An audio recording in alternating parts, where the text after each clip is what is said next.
Why do you love a song more the second time you hear it? Not a song that you already knew, a brand new one that did nothing for you on the first pass. And then a few plays later, you can't turn it off. So people have asked this for a long time. And the best answer that we have isn't about the song getting better, obviously. It's about your brain getting better at the song. And there's a name for the mechanism. By the end, I'll tell you how strong the evidence behind it actually is. So think about the last song that crept up on you. The first listen, it's just sound going past. Maybe you half liked the chorus. You wouldn't have paid for it. Then it comes on again a few days later and something's different. You feel the chorus coming before it arrives. And you can lean into that drop a half a second early. And by the fifth or sixth play, you're not discovering the song anymore. You're meeting it. And that meeting feels good in a way that discovering it didn't. That little lean forward, that sense of knowing what comes next and enjoying the wait is the whole thing that we're going to take apart. The intuitive story is simple. You love it more because you understand it more. The first time it's a stranger, repeat plays, you learn the words, you catch the clever little bits that you missed, and familiarity warms you up to it. That's not wrong exactly, and it's been the common sense answer for a long time.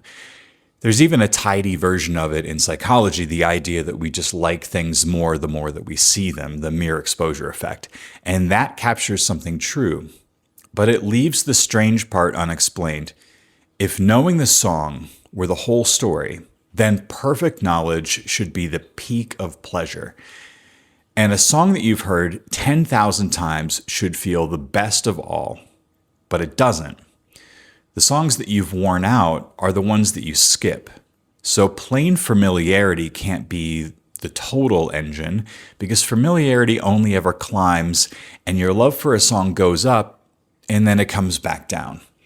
Something more specific is going on, and two people worked on this for decades. Let's start in 1956 with a music theorist named Leonard Meyer. His book, Emotion and Meaning in Music, made one core claim that everything since has been built on. Myers argued that musical meaning comes from expectation.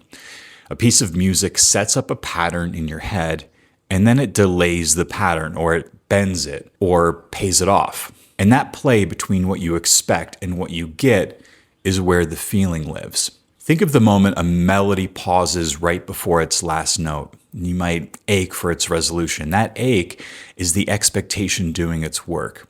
And the relief when the note lands is the payoff.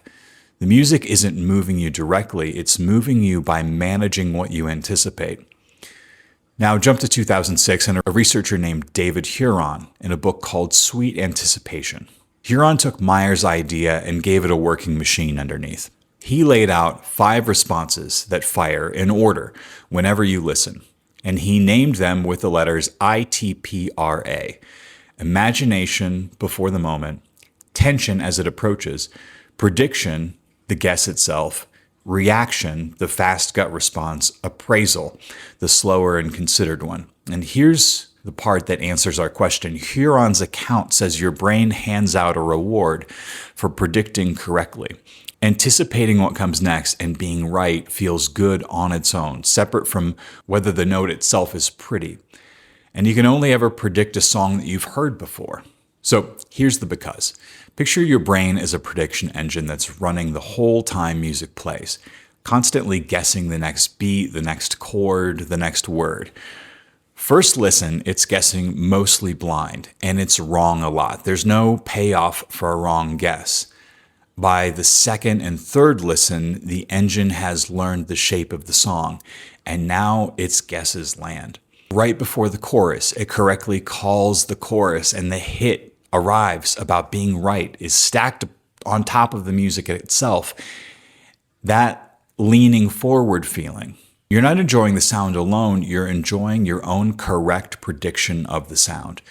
And this is the same prediction and reward idea that you see in the dopamine work. Well, Salman-Pour's team in 2011 found the brain releasing dopamine during anticipation of a musical peak, before the peak even lands.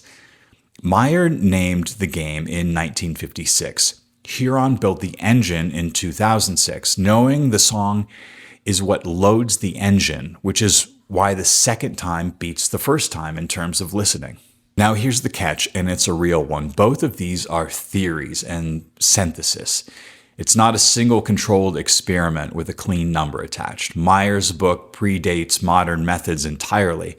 Huron's is a book-length argument that pulls together a lot of evidence, but the ITPRA model as a whole hasn't been nailed down by one decisive trial, the way drugs get tested, let's say.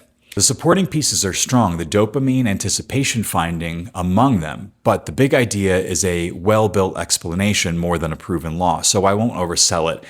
There's also a ceiling I already mentioned. Prediction reward fades with total overexposure, which is why a song can wear out. So where does that leave us? On the evidence, the claim that prediction and expectation are why you love a song more the second time grades out at about a B. The mechanism is coherent, foundational, and backed by real neuroscience downstream. But the headline idea is a theory, it's not a measured effect. And an honest grade has to say so.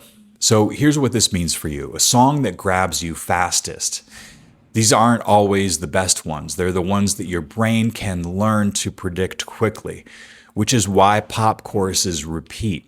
It means a song you bounced off once is worthless, and a second pass, because the first listen was never going to be a good one, makes it deliver. The pleasure was always waiting on the other side of knowing it. It also explains why a friend's favorite song can leave you cold when they play it for you. You're hearing it with a cold engine, and they're hearing it with a warm one, and you're not actually listening to the same thing, per se.